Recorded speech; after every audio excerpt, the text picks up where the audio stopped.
Assalamualaikum semua. So we are now at the final topic, 12.4. It's actually broken up into two parts. Okay, the first part is on the Euler method, but the second part is second order differential equation. Okay, so I'll break it up into two different videos. Okay, right. So for this one, the title is Approximate Solutions to Couple Different Linear Equations. So basically, it's the same as earlier on 12.3, but that one you get the exact value. This one you want an approximate value. Okay, so we're going to use the Euler method, which you already learned. So we'll be going a bit faster.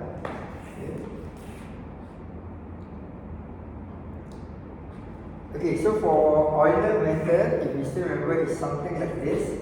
If you want to get the y, for example, okay, it's actually yn plus 1 is equal to yn, and then plus h is the increment that you have, and then this one is the differentiation. Okay, when you differentiate it, okay, at the previous value. Okay, so you can refer back to chapter 11, okay, for you to remember back the Euler method. Okay, so what's the difference between that Euler method, the 11, and this one is that Euler method only has one value of y that you need to use this formula. Okay, this one you need to put in x and y. For the Euler method earlier, x is the one that you do x plus h. Okay, this time the time is the one that you do t plus h, and then the x and the y will follow the normal way that you do for the y. Okay, so the key idea here is for you to know how to press the GDC for this case. Okay, right. So the question will just go something like this. Okay, so you'll be given the same thing, x dot y dot kind of thing. Okay, and this is the differential equation that they give you, the coupled differential equation. Okay, they will be giving you like t equals 1, t equals 2, certain values and stuff. For you to start off. Remember, Euler method, you start from here, then you move on to a certain value. Like for example, if this is from 1, you will go all the way to 2. Okay, so it's the same. Okay, and then x equals 4, y equals to minus 2, and t equals to 0. So this is the initial condition. Euler method also has that. Okay, so the thing is, Euler method there's only x and y, so now there's more. Okay, x, y, and t. Right. So how do we do it? Let's see the calculator. Okay, so first you need to enter sequence mode, so you need to go sequence mode. There's a Q, that's here. Okay, same as Euler. Okay, and then this is the equation given as such. Let's see the key in. Okay, so I'm just going to zoom in.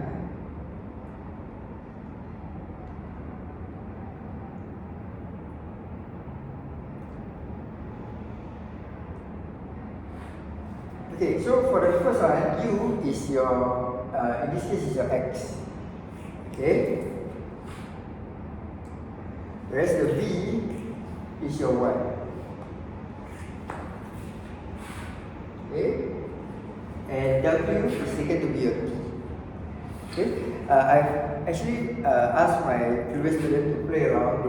They don't want to stick to u is x and stuff. They have their own ways. They want u to be time and all that. Apparently it works, okay? But just be careful, all your brackets matters, you know. You miss out a certain bracket and all that, your values will be different. Okay?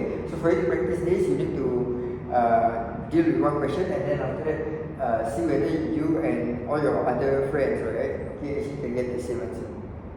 Okay? Okay? Right? So there's a u, v, and w, x, y, and time. Okay? Okay, you get a table. Okay, same. Right, so it's the same, it's just that now we have more values to do. Right? Okay, so this is a coupled differential equation, and we are trying to find approximate solution.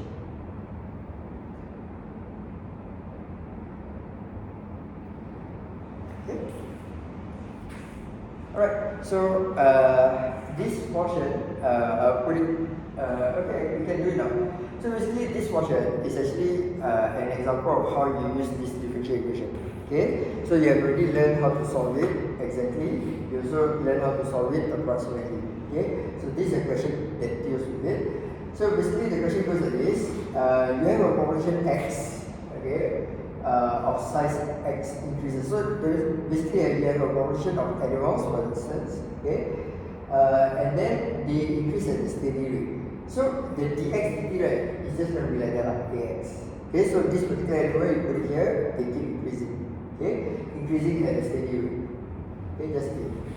Okay, but now when you introduce the species y, okay, the population size of y, etc., and all that, it is in competition with x. That means it's fighting for food. In competition means fighting for food. Okay, so the rate of increase of x is now affected by the size of y. That means how much you put in is the x rate of increase, right, will be affected. The more animals you put in, right, the lesser food, right? Okay, so you'll be affected. The rate of increase will be affected. Okay, so now your dx dt, right, cannot be the same as ax. Okay, so you'll be like this. So what does it mean? Okay, let's try to understand the equation.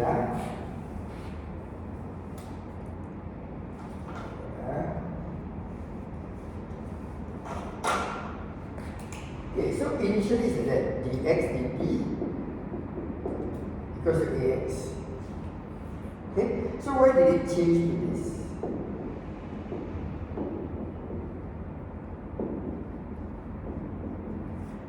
Okay, so to understand this, we need to open up the bracket. It will be easier. Ax minus byx. Okay, so initially it was ax, now you got this. So the difference, right? The ax here also got ax, so it's the same. Okay, but they subtract away this byx. So what is byx? Y is the number of the new species that you put in. Okay, so if you put in 10, it will be minus something times 10x. Okay, so whatever number here, the rate of increase will be subtracted by the number here. You put in 20, it will be minus more. You put in 30, minus even more kind of thing. So this is the meaning of byx here. Okay, so that's why when you factorize that, it's just going to be a minus byx. Okay, so the minus by happens because you put in a competitor. Okay, so the b is just a b lah, it's just a number, but the y is the crucial part.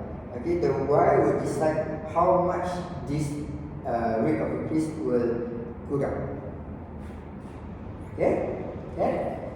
Alright, so as the population of y increases, the rate of growth of x decreases. Okay, so it's a minus by, the one that I said.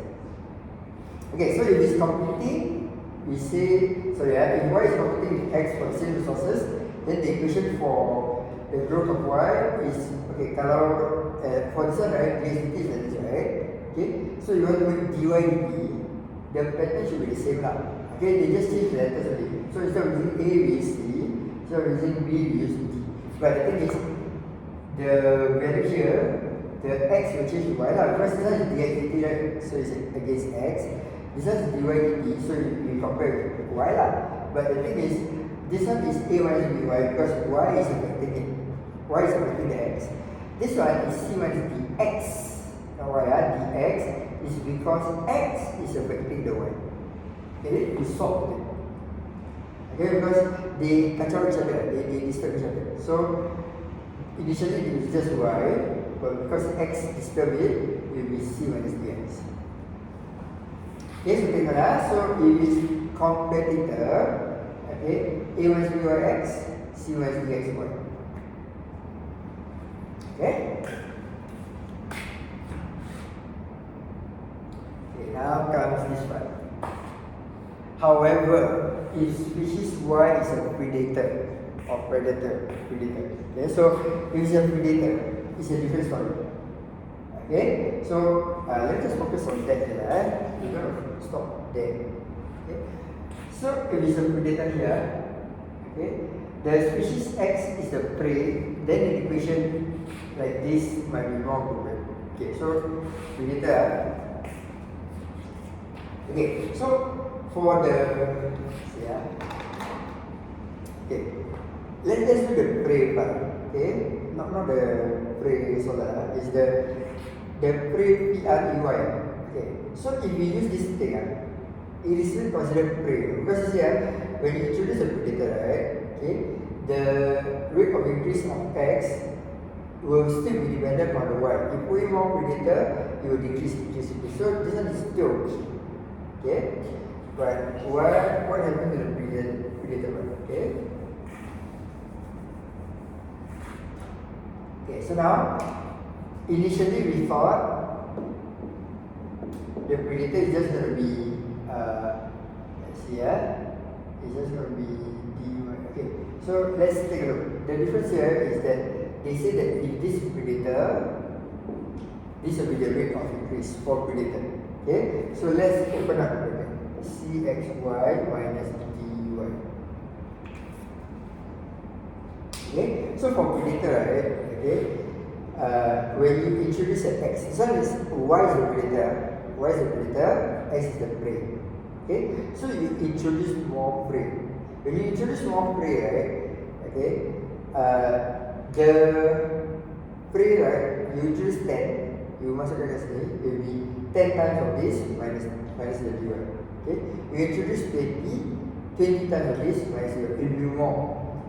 Okay, so introducing more X will give them more food and therefore will increase the rate of increase. Okay, the rate of growth. Okay, so for this case, okay, if you do Cx minus dy, that means the X is going to make it go up and up and up. But if you do this way, where you minus dx, the X is going to make it lower and lower and lower. Get it? Okay, so take note of these two. This one is competitor, this one is predator. Okay, for the competitor, both will be the same. If prey, right, prey is still going to be this one. But for the predator, it's slightly different. Okay?